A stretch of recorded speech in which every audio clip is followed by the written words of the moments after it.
Probably the most traumatizing moment in my life was when I found out that one of my friends, Kimmy, committed suicide when I was moving here the summer of my freshman year.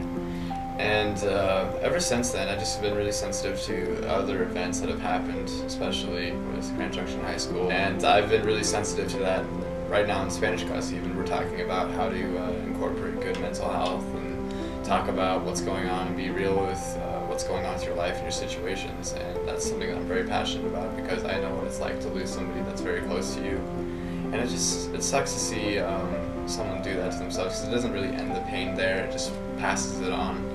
And I think it's a very, very genuine and very nice idea that Stuco would just fundraise for donuts for Grand Junction High School students. Me in particular, but some of the peers that I know are very much affected by stress and possibly depression in light of the events that have happened at Grand Junction High School.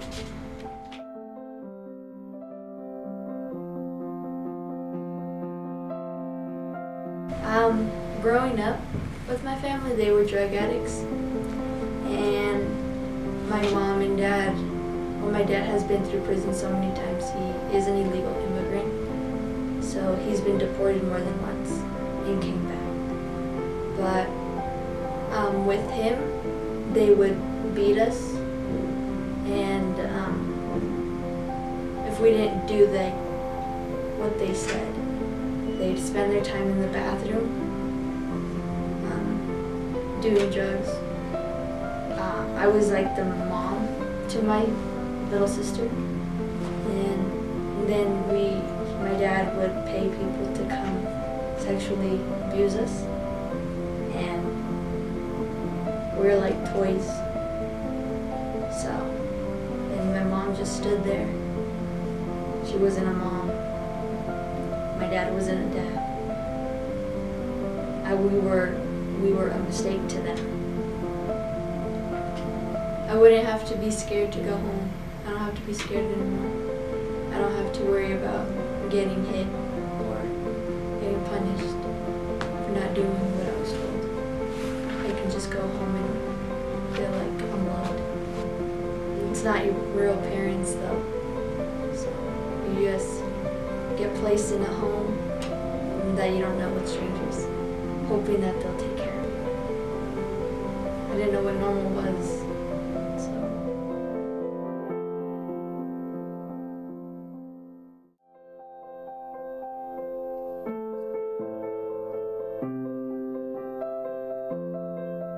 All throughout my childhood, I was tossed around a lot through my mom, my grandma, and my dad.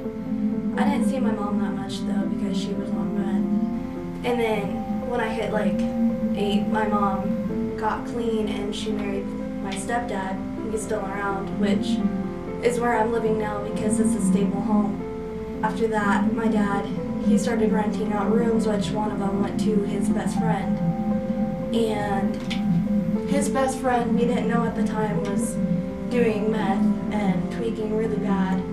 So everybody he brought around were tweakers, so stuff started getting stolen, and this girl Faith took $23,000 of my dad's money. And then my dad's truck got stolen, which we think Toad and Faith did it. It was wrecked. They spray painted it black, and it was a 2014 GMC, so it was a pretty nice truck. And when I was 13, I hurt myself really badly. Like I was very big into self-harming, and I was very deep in depression. I'm finally over it though, but it lasted until last year, which I lucked out because none of that came back on me when everything went downhill with my dad. So even though sometimes I don't think I can handle what's thrown at me in life, I will always get over it. I will always grow as a person. No matter what happens, I'm strong.